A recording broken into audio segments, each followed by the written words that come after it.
Hey listeners, it's almost Valentine's Day, and I felt it would be fitting to give you all a little tale about a boy who was out to find that special girl on prom night. I hope you all enjoy this story, as it's actually one of the first SCARECAST originals to come out in a long time. SCARECAST originals meaning the story was actually written by myself. Get cozy or buckle your seatbelt because this story is going to take you for a ride.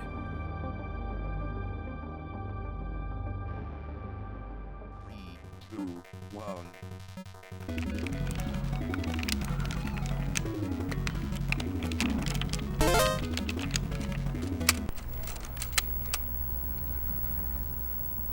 The colors blurred together, creating a coagulation of static and shadow on the screen. I cursed silently under my breath, removing the cartridge from the Nintendo 64 and inspecting it with an impatient eye.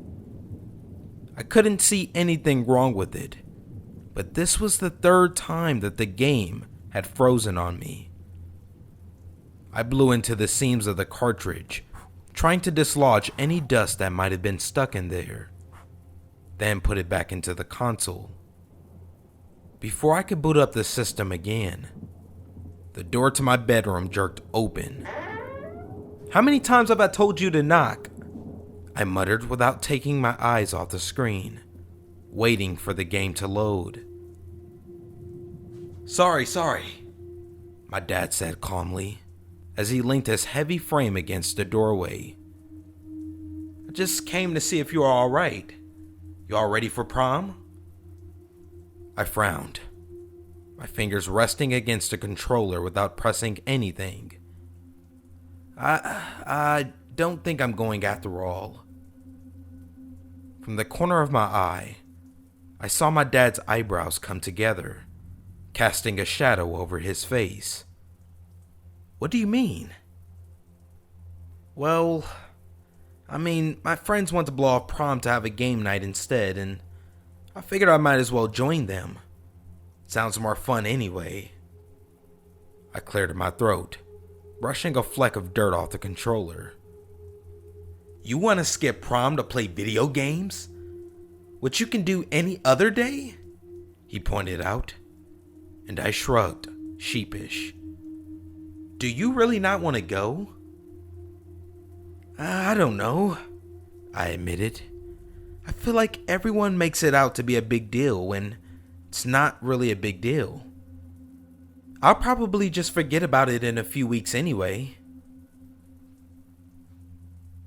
My dad sighed heavily, stepping further into the room. "Prom's more than just one night. It's an event you'll remember for years after. I know that my prom night was definitely a night to remember," he said. I shuffled up along the bed to make room for him to sit next to me. We rarely had these sort of father and son talks, so I stared down at my feet, not really knowing what to say. "Look, son, you don't have to go if you don't want to, but you might end up regretting it for the rest of your life," he continued, his frame towering beside mine, and I almost felt like a kid again, standing in his shadow. Like I said, my experience of prom is one I still remember. I don't think I'll ever forget about it. I was the man of the moment. He chuckled quietly to himself, lost in the reminiscence. "I was one of the only guys who went without a date," he said, much to my surprise. I flicked a glance toward his face and found him grinning, a childish, unruly sort of grin that I'd come to expect from my dad. But boy, did that end out in my favor. I ended up at the end of the night with more numbers than I can count on one hand. I even hooked up with her mom's ex-best friend, but don't tell her that, okay? He added, rubbing the back of his neck. I never told her, and it would be weird to bring it up now, but that night was a great night, son. Well, apart from one unfortunate tragedy at the start of the night. Tragedy? I asked, my voice thick. My dad looked away, seeming to regret bringing it up. Yeah, one of the students died in a car crash on the way to prom. It was really horrible. I still remember hearing the sirens. Geez, Dad, someone died and you're trying to convince me that prom's great? He grimaced. That's not what I meant. It was horrible. I knew the girl and even tried to ask her out once, but she completely blew me off. She was one of the popular ones, you know. I can't even remember her name now, but everyone was still talking about it for months after it happened. We even got the attention of the media. I can't remember how many times the school got interviewed by different news crews. It all got a bit out of hand, really. His tone had turned bitter, and I decided to change the topic. Well, anyway, I'm still undecided, I said. I still have a week to decide whether I'm gonna go, so I'll see how I feel closer to prom. Dad nodded and gave my hair a playful ruffle. I swatted him away. Good. You never know who you might meet on prom night, so think about it, okay? I nodded and he left the room, leaving me in silent contemplation. The night of prom was dreary. It had rained all day, painting the city in shades of dirt and grime, and a hazy mist had eddied into the streets out of nowhere, souring my mood as I looked out the window. My reflection in the glass had streaked with fat droplets of rain and full of shadows. My fingers slipped once again, and the tie skewed into a knot. I threw up my hands with a huff. I'd been trying for almost 10 minutes and still couldn't get it on properly. Need some help? I said nothing, letting him fix the tie with practiced movements. Thanks, I muttered, straightening it up as I caught my reflection again in the glass. I felt stupid. The suit was slightly too big around my shoulders, and there were shadowy crevices beneath my eyes from staying up late. I'd been unable to sleep that night, so I ended up playing video games until well past midnight. You alright? My dad asked with a grin in his voice. I shrugged without looking at him. I still wasn't exactly enthusiastic about going, but my dad had seemed excited for me, and I didn't want to disappoint him. Come on, don't look so gloomy. Loosen your face and flash me a smile. I rolled my eyes, but tugged my lips into a slight smile, and my dad nodded approvingly. There we go, he said, chuckling. I'm sure you'll have a great time. Oh, and don't forget these. He reached into his pocket and withdrew his car keys, jingling together softly. I was surprised, staring at the car keys he held out to me. He never let me drive his car. Thanks, I said, taking them from him. Not a scratch, he warned, and no drinking and driving. I scoffed. I was underage anyway. And please be careful. I don't want little Davids running around next year. I'm not ready to be a grandpa yet, okay? I flushed fiercely at the insinuation, my ears going hot beneath my hair.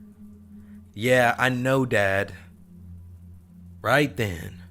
We wasted enough time. Go say bye to your mom and get going, okay?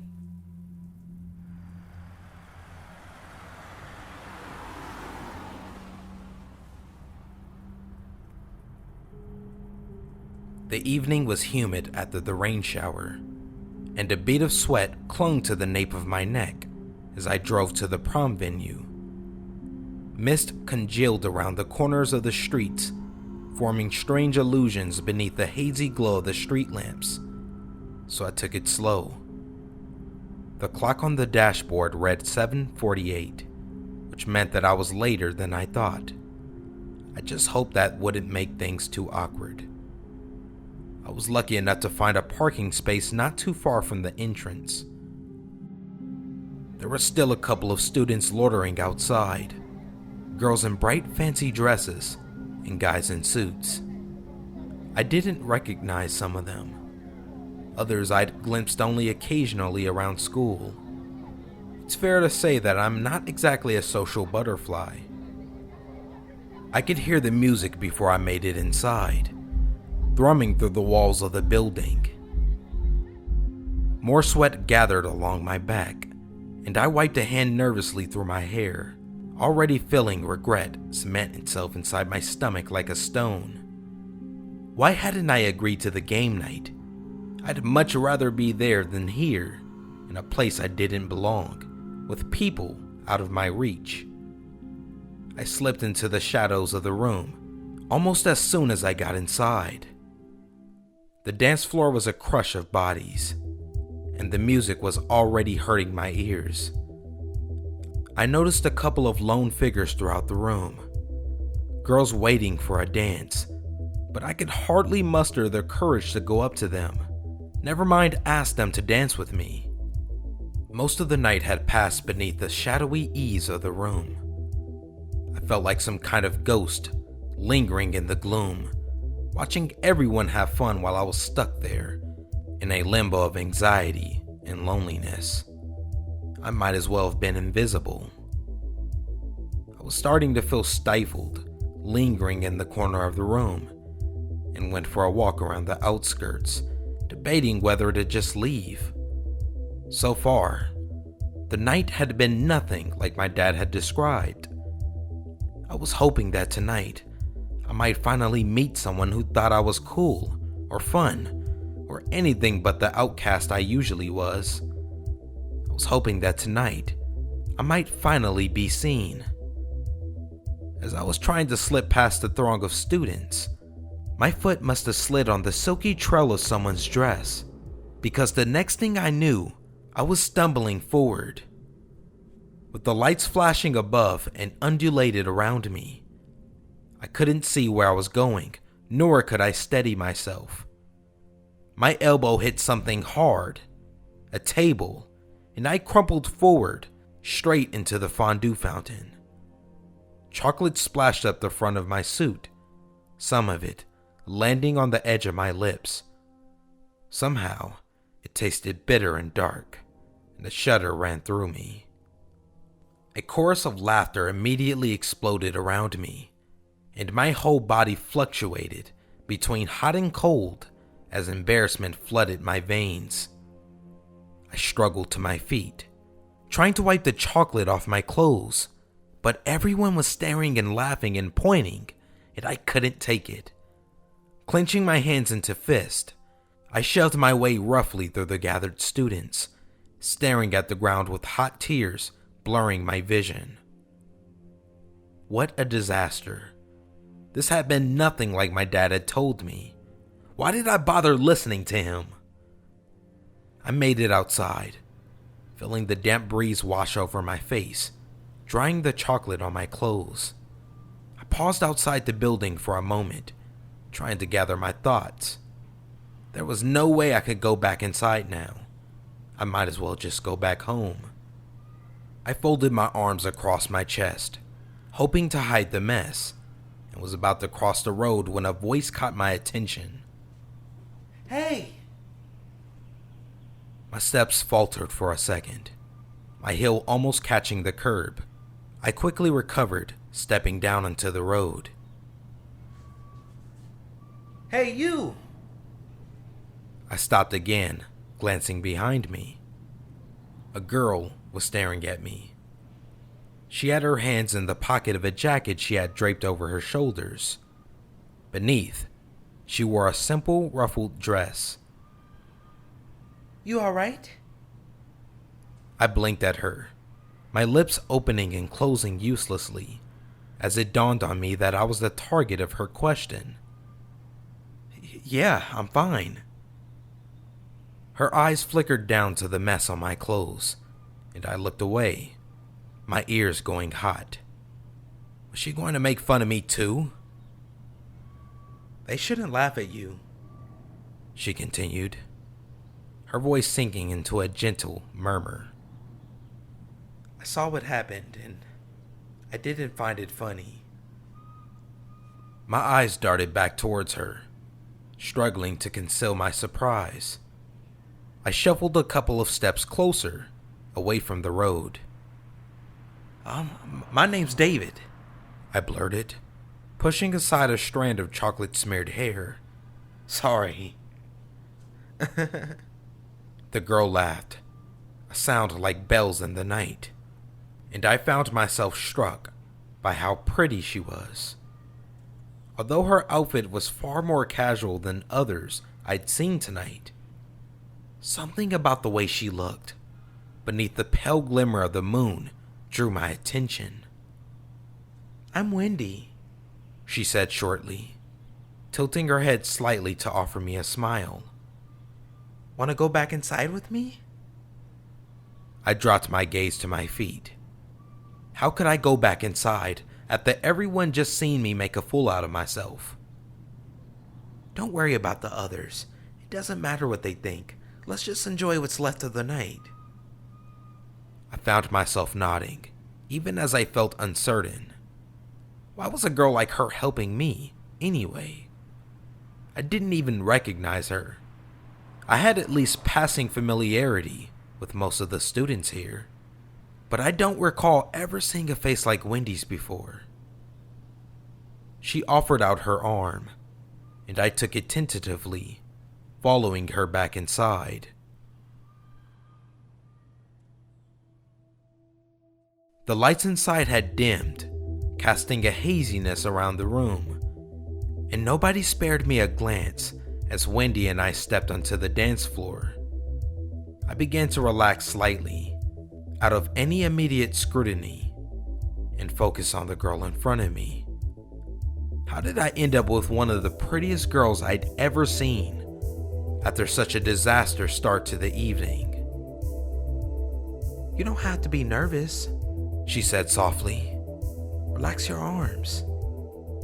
I did as she said, loosening my muscles as I kept my hands on her waist. There, you'll enjoy it more if you're relaxed. I felt my face flush slightly, but for the first time that night, a smile fell naturally onto my lips.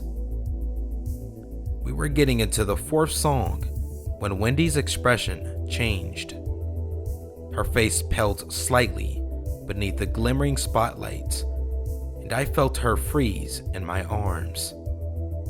I need to go. I stared at her, my lips parting with surprise. Why? I promised my dad I'd be home by midnight. I'm so sorry. He'll kill me if I'm late. I need to find my friends. They're supposed to take me home. She looked around her with frantic movements, her eyes scanning the faces around her. There was a frenzied panic to her that struck me off guard. Wait, I'll help you find them. But, I could drive you home if you want. Wendy's gaze returned to mine, and I suddenly noticed how bright her eyes were. Green with little flecks of gold and brown. I cleared my throat, looking away, but she caught my hand. Her skin was surprisingly cool against the warmth of my palm. Thank you, that's very sweet. No problem. Wendy's hand still clasped in mine. We both headed back outside. I'd almost forgotten the whole incident with the chocolate fountain. Wendy's smile had whisked away all the anxieties that had plagued me most of the night. As we reached the car, Wendy quickly slipped her hand out of mine and climbed into the front passenger seat. I went round to the driver's side and started up the engine. Where do you live? I asked. It's a bit of a difficult neighborhood to reach. I'll guide you, she said, gesturing for me to take the road straight ahead. So, when did you start attending our school? I don't think I've ever really seen you around much. Really? she asked, her voice pinched with surprise. Then you must be living under a rock because everyone knows me at school.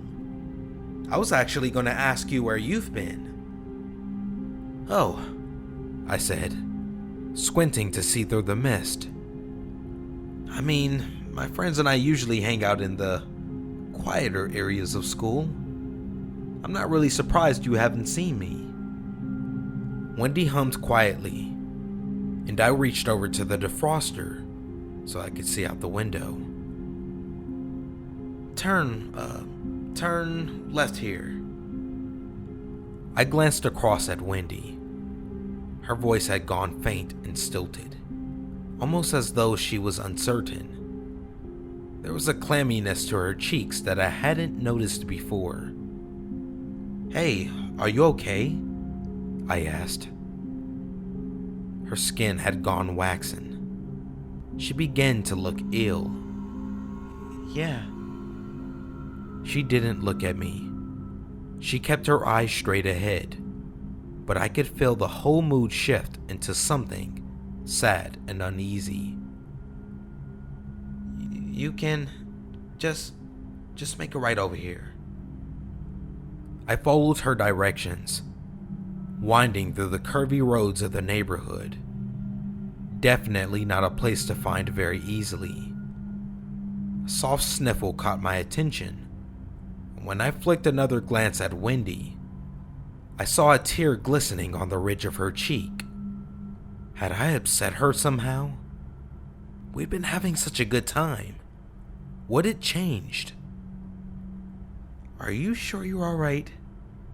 Do you want to pull over and talk? Maybe we can go get some ice cream or something. She shook her head. It's okay. I need to be home by midnight, remember? Oh, yeah, right, I muttered, glancing at the clock on the dashboard. It was almost 11:52. Silence wedged between us, and I shifted uncomfortably in my seat, trying to think of something to say. Just around the corner, she said, raking the back of her hand roughly over her cheek to wipe away the tear. I took the turn and pulled up outside the house. It wasn't what I had been expecting. Even under the shadow-bruised sky, I could see its drab facade. There were no lights on inside, and each window peered down at me like vacant eyes. The driveway was clotted with weeds, some breaking up through the gravel and spreading thick cracks through it. There was no car parked there. More weeds and thistles grew out of the bricks of the house, and a naked bulb swung from a porch rich of cobwebs. Something about the place seemed untouched, unloved. I almost felt reluctant to leave Wendy there. Well, we're here, I said, twisting my fingers nervously in my lap. Wendy unclipped her seatbelt and turned to face me. Her beautiful green eyes were still glistening with unshot tears. Thank you, David. I had a truly wonderful night. I'm sad I won't get to experience a night like this ever again. Me too, but I'm sure we can have fun together another night, I said hopefully. After all, it's just a DJ and a dance floor. We could do something again, if you want. Wendy smiled. I'd like that, she said gently, then flicked a glance towards the house. It loomed like a giant behind her, dreary and unwelcoming. I guess I better go. Goodbye, David. I can walk you to your door, I said quickly. I didn't want her to leave just yet. Oh no, my dad would kill me if he saw. I'm sorry. It's okay, I said gently. Then, how about your number so that I can call you? Wendy smiled and rolled off her number from memory. I didn't have anything to write it onto, so I chanted it repeatedly in my head so I wouldn't forget. "Got it?" she asked. "I think so," I said, rubbing the back of my head. "Okay, then I guess I should go now." She opened the car door without saying anything else and stepped out, closing it gently behind her. When she glanced back to wave at me through the window, I noticed her smile had turned sad again, slipping down at the corners. Then she headed up the drive, the moonlight casting an almost ethereal glow around her. Wanting to make sure she got inside okay, I waited in the car, watching as she went around the side of the house and then disappeared behind it. I wonder why she never used the front door, but I figured she might not have wanted to wake up her dad. As soon as she was gone, I started up the engine and drove home.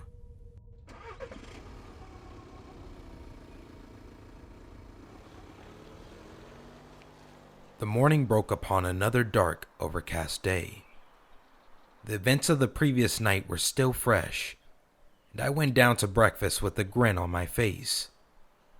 My dad was reading the paper, nursing a cup of steaming coffee in one hand, but set both down when I walked in. "Good night then, eh?" he asked, his eyes twinkling with his usual mischief. I shrugged, thinking of Wendy, the only girl to notice me the whole night. "Something like that." Oh, I remember the name of that girl. It was bugging me all night. The one who died. Dad, is that really important? Wendy. Her name is Wendy. And my body went cold. I don't know why, but it wouldn't leave me alone. So anyway, it came to me this morning as I was reading the paper. The girl's name is Wendy Hollows. Poor girl. I swallowed. My throat suddenly felt dry. Surely it was a coincidence, right? There were probably dozens of people called Wendy in the area. And anyway, that was decades ago. There was no way. I left the kitchen before he could say anything else, hurrying back to my room. I scribbled Wendy's number as soon as I got home last night. Maybe it was too soon to call her, but something about what my dad had said troubled me. Just hearing her voice would reassure me that I was being silly. I dialed the number into the landline, but there was no dial tone, just static, humming faintly in my ear. I frowned, punching the number in again. This time, a voice emerged through the static. The customer you're trying to reach is not available. Please call back. Had Wendy given me a false number, or had I simply remembered it wrong? Either way, I couldn't shake away the unease that something wasn't right. Slamming the phone back into the cradle, I went back into the kitchen, feeling anxious. Dad, can I borrow the car again this morning?" "Huh? You going somewhere?" "I just want to check up on something. Please?" "Ah, you mean someone, huh? Sure, just be careful." "Thanks," I said, already throwing on a jacket as I grabbed the keys from the side. "I'll be back later." My thoughts were in a whirl as I drove, trying to remember the way to Wendy's house. It was probably nothing, but something was bugging me about last night. Something she said. I'm sad I won't get to experience a night like this again. I was probably reading into things too much, but something about the way she said it struck me as odd. And the fact she shared the same name with the girl who had died at my dad's prom. I turned the last corner, recognizing the bushes, growing from the property on the bend. I pulled the car to a stop. My heart thundered in my chest. Every part of my body shuddered beneath a chill. The house was gone. There was nothing but an empty plot of land. Had I taken a wrong turn somewhere? Was this the wrong street? The wrong neighborhood? It didn't make sense. I was sure this was where her house was. Getting out of the car, my legs suddenly felt unsteady, and I had leaned against the door until the weakness passed. What was going on here? The Wendy that I met last night, was she not real after all? But how was that possible? I spotted a sign for a local liquor store up ahead and found myself walking towards it in a daze. The harsh jingle of a bell when I walked inside snapped me back to my senses, and I went up to the cashier. "Excuse me, would you mind telling me what happened to the house that used to be there?" I said, pointing to the empty plot of land through the window. The cashier gave me a funny look. He was an older man, maybe about a few years over 50, and spoke with the voice of a smoker. "Why, lad, there hasn't been a house there in years. It was knocked down some time ago for a renovation." "What about the previous owners?" He shrugged. "Last I heard, the family moved on after losing a child. Some tragedy of some sort." My throat closed up, and I thanked the man in a stifled voice before making my way back to the car. Some tragedy of some sort. Surely, he was talking about Wendy. The Wendy I met last night. The same Wendy who had died all those years ago on the night of her prom. That's why she had been so upset last night. It was the last time she would ever get to experience a night like that. And she'd chosen to spend it with me.